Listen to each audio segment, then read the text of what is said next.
Hello student, स्वागत है आपका एक और नए वीडियो में। आज हम समरी देखने वाले हैं विलियम शेक्सपियर के बहुत ही famous drama Henry IV part 1 की। ये विलियम शेक्सपियर ने अराउंड 1597 में लिखा था। मैंने हेनरी IV पार्ट 2 का भी वीडियो अपलोड किया हुआ है, जिसकी लिंक आपको डिस्क्रिप्शन में मिल जाएगी। तो अगर आप उसको देखना चाहते हैं तो डिस्क्रिप्शन में जाकर लिंक को क्लिक कीजिए। ये जो ड्रामा है, इसमें हेनरी IV जो राजा थे, उनका राज्य कैसा था और कैसे कुछ लोगों ने उनके खिलाफ साजिश रची और फिर कैसे लड़ाई हुई, उसके बारे में ये ड्रामा है। तो अगर हम कैरेक्टर्स की बात करें तो कैरेक्टर्स जो हैं वो दो पार्ट में बटे हुए हैं।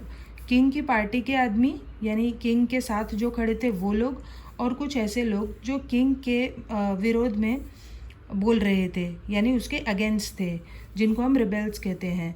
तो किंग की पार्टी में किंग हेनरी IV यानी राजा खुद था, जिसे हम हेनरी बोलिंगब्रोक भी कहते हैं। तो ये किंग ऑफ इंग्लैंड है।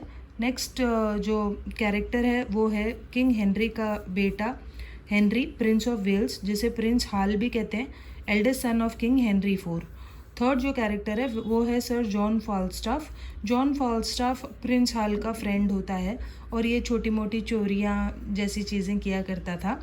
बाकी के जो कैरेक्टर्स हैं वो है रिबेल्स, यानी वो किंग के खिलाफ होते हैं, जिसमें सबसे पहले है हेनरी पर्सी। ये अर्ल ऑफ नॉर्थम्बरलैंड था, नॉर्थम्बरलैंड जगह का अर्ल था। Thomas pursed earl of Worcester, जो कि हेनरी पर्सी का भाई था, वो वॉर्सेस्टर का अर्ल था। थर्ड कैरेक्टर है हैरी पर्सी, जिसे लोग हॉटस्पर भी कहा करते थे, क्योंकि वो एक नाइट था और बहुत ही तेज़ रफ्तार से वो अपनी एनिमीज़ को हरा दिया करता था, इसीलिए उसे हॉटस्पर भी बोला करते थे। तो हैरी पर्सी जो था वो हेनरी पर्सी का बेटा था। नेक्स्ट कैरेक्टर है Edmund Mortimer, Hotspurs brother in law. तो वो हॉटस्पर का ब्रदर इन लॉ था, साला था। और नेक्स्ट कैरेक्टर है ओवन ग्लेंडोवर। ये वेल्श रेबल्स, यानी जो वेल्स के जो कुछ लोग थे जो हेनरी IV के विरोध में थे, उनका लीडर था, leader of the Welsh rebels. तो चलिए अब हम लोग इंट्रोडक्शन को देखते हैं। Henry IV part 1 is a history play by William Shakespeare, believed to have been written no later than 1597। तो हेनरी IV एक हिस्ट्री प्ले है, यानी असली की हिस्ट्री से ये इंस्पायर्ड है और ये 1597 के अराउंड लिखा गया था। It dramatizes part of the reign of king Henry IV of England, और किंग हेनरी IV का जो राज्य था उसके बारे में ये इस प्ले में लिखा गया है। तो चलिए अब हम समरी को स्टार्ट करते हैं। Henry IV, wearied from the strife that has accompanied his accession to the throne, is renewing his earlier vote to make a pilgrimage to the Holy Land। तो हेनरी IV बहुत सारी बातों से परेशान था। पहली बात कि कैसे उसने एक दूसरे राजा को हटाकर किंगडम पाया, कैसे राज्य हासिल किया, और कैसे बहुत सारे लोग उसके अगेंस्ट हैं, उसके खिलाफ रिबेल कर रहे हैं। इसी वजह से वो परेशान था और वो अपनी पहले जो कसम खाई थी उसने उसको फिर से रिन्यू करता है और कहता है कि वो किसी होली पिलग्रिमेज पे जाएगा, यानी तीर्थ यात्रा पर जाएगा। He learns that Owen Glendower, the Welsh chieftain, has captured Edmund Mortimer। तो उसे पता चलता है कि ओवन ग्लेंडोवर है, जो कि वेल्स का एक चिफ्टन है, राजा की तरह है, और उसने एडमंड मॉर्टिमर को पकड़ रखा है, जो कि अर्ल ऑफ मार्च है। और and that Henry Percy, known as Hotspur, son of the earl of Northumberland, has refused to release his Scottish prisoners until the king has ransomed Mortimer। तो king का एक कोटियर होता है मोर्टिमर, और ये जो मोर्टिमर था उसको वेल्स के चिफ्टन ग्लेंडोवर ने पकड़ लिया था, यानी किंग के एक आदमी को ग्लेंडोवर ने पकड़ लिया था। और हेनरी पर्सी, जिसको हॉटस्पर कहते हैं, ये भी किंग का एक आदमी था, हेनरी IV का ही आदमी था। वो कहता है कि वो तब तक स्कॉटिश प्रिजनर्स को, यानी किसी लड़ाई में उसने स्कॉटलैंड के कुछ लोगों को हराया था और उनको एज प्रिजनर्स उसने रखा हुआ था, तो वो तब तक उन स्कॉटिश प्रिजनर्स को रिलीज़ नहीं करेगा जब तक किंग हेनरी IV मॉर्टिमर को पैसा देकर छुड़ाएगा नहीं, रैंसम देकर छुड़ाएगा ही नहीं। तो किंग हेनरी फोर जो होता है वो मॉर्टिमर को छुड़ा नहीं रहा था और इसीलिए हेनरी पर्सी स्कॉटिश प्रिजनर्स को छोड़ नहीं रहा था, यानी हॉटस्पर प्रिजनर्स को छोड़ नहीं रहा था, और इस वजह से हॉटस्पर और किंग हेनरी फोर के बीच में एक लड़ाई टाइप की चल रही होती है. As the war escalates, Glendower, Mortimer and Hotspur, now allied with the Welsh, conspire to divide Henry's kingdom into 3 equal parts. तो जैसे ये लड़ाई आगे बढ़ती है तो ग्लैंडोवर यानी जो वेल्स का चेफ्टेन होता है और मॉर्टिमर और हॉटस्पर, ये लोग सब हेनरी फोर के अगेंस्ट हो जाते हैं और हॉटस्पर, मॉर्टिमर ये सब जो हैं वो वेल्स के लोगों के साथ हाथ मिला लेते हैं, यानी ग्लैंडोवर के साथ हाथ मिला लेते हैं और वो डिसाइड करते हैं कि कैसे वो लोग हेनरी फोर को हराएंगे और फिर बाद में उसके किंगडम को 3 पार्ट्स में डिवाइड कर लेंगे. Meanwhile prince Hal and his cronies including the fat boisterous Falstaff and his red nose sidekick Bardolph have been drinking and playing childish pranks at mistress Quickly's inn at ईस्टचीप.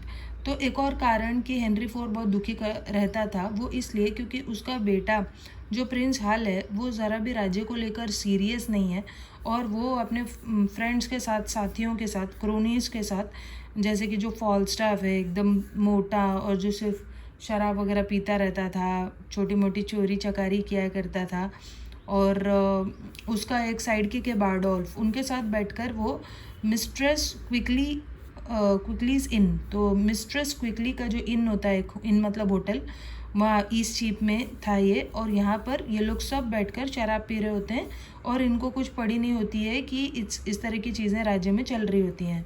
Hall, who admits in an aside that he is consorting with these thieving rogues only temporarily, nevertheless agrees to take part with them in an actual highway robbery. तो Hal जो किसी को ये कहता है कि वो बस इन लोगों के साथ टेम्परली तरीके से है और जब सचमुच राज्य को उसकी ज़रूरत होगी तो वो लौटेगा, तब वो क्या करता है कि उसके जो साथी होते हैं जो बस चोरी चकारी किया करते हैं उनके साथ वो डिसाइड करता है कि वो एक रॉबरी में पार्टिसिपेट करेगा, चोरी करेगा. He does so under certain conditions, लेकिन वो एक्चुअली बस फॉल्स्टाफ के साथ एक बहुत बड़ा मजाक करने वाला था. तो वो जो चोरी करने वाला होता है वो कैसे करने वाला होता है. The money is to be taken from Falstaff and his companions by prince Hal and his comrade Poins in disguise. तो उसने सोचा कि वो क्या करेगा, सबसे पहले वो किसी को, वो लोग सब जाकर लूटेंगे और बाद में फिर प्रिंस हाल और उसका जो साथी है पॉइंट्स, वो लोग आएंगे भेस बदल कर और फाल्स्टाफ से पूरा पैसा फिर से ले लेंगे और जो एक्चुअल ओनर्स हैं उनको पैसा लौटा देंगे. इस तरीके से वो लोग फाल्स्टाफ के साथ बस एक बहुत बड़ा मजाक करने वाले थे.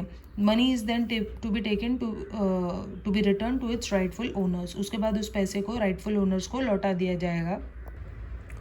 सो that the whole caper is a practical joke on Falstaff rather than a robbery. तो वो लोग ये सब इसीलिए कर रहे थे ताकि फाल्स्टाफ के ऊपर एक बहुत बड़ा वो लोग जोक क्रिएट कर सकें. This merriment is interrupted by Hal's being called to his father's aid in the war against the Welsh and the Percys. तो ये जो उन लोग की मजाक मस्ती हो रही होती है वो तब रुक जाती है जब हाल को उसके फादर के कोई व्यक्ति होते हैं, यानी किंग का कोई कोर्टियर होता है, वो बुला लेता है वॉर में और कहता है कि लड़ाई हो रही है वेल्श के साथ, यानी वेल्स के लोगों के साथ और पर्सी फैमिली के साथ, इसलिए तुम आ जाओ, हॉटस्पर के साथ लड़ाई हो रही है और मदद करो. Hal and his father manage to make up their differences. तो हाल और उसके फादर जो हैं वो अपना गिला शिकवा मिटा देते हैं, भूल जाते हैं. When Hal saves the life of his father in combat, जब हाल उसके फादर की ज़िंदगी बचाता है तब. Hal further proves his valour in battle when he chides Falstaff for malingering and drunkenness and then kills Hotspur in personal combat during the battle of Shrewsbury. तो बाद में जो हाल है वो प्रिंस हाल वो लड़ाई में अपना जज्बा दिखाता है, वैलर दिखाता है.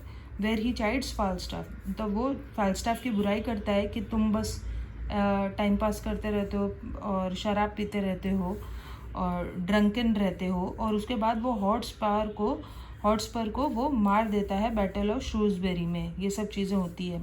हाल laments the wasteful death of his noble opponent and of Falstaff on the ground nearby. तो हाल जो है वो अपने नोबल ओपोनेंट यानी दुश्मन, उसका जो दुश्मन था हॉटस्पर बहुत ही नोबल था, उसकी दूर दूर तक वाहवाही थी, लोग उसकी तारीफ़ किया करते थे, वो इतना स्ट्रॉन्ग था। तो हॉल उसकी मौत पर शोक मनाता है और फाल्स्टाफ की भी मौत पर शोक मनाता है, जो लोग ये दोनों लोग ग्राउंड पर पड़े हुए थे। बट फाल्स्टाफ वॉज ओनली फीइंग डेथ, लेकिन फाल्स्टाफ बस नाटक कर रहा था मरने का, वो मरा नहीं था। And when he claims to have killed Hotspur, Hal agrees to support the lie. और जब वो कहता है कि अरे हॉटस्पर को तो उसने मारा, तो तब हाल कहता है कि ठीक है, मैं तुम्हारे झूठ में तुम्हारा साथ दूंगा कि तुम्ही ने हॉटस्पर को मारा है। At the place and rebellion has been only temporarily defeated. तो यहाँ पे प्ले एंड हो जाता है, लेकिन इससे पता चलता है कि ये जो रिबेलियन है किंग हेनरी IV के खिलाफ जो लोग खड़े हुए हैं, ये तो बस शुरुआत है और इसके आगे भी ये सब होना था, जो कि हेनरी IV के पार्ट 2 में हम लोग डिस्कस करेंगे। सो आई होप आपको ये समरी समझ में आई होगी, और इससे रिलेटेड कोई डाउट है तो आप कमेंट कर सकते हैं। तो चलिए अब हम लोग मिलते हैं नेक्स्ट वीडियो में, तब तक के लिए बाय।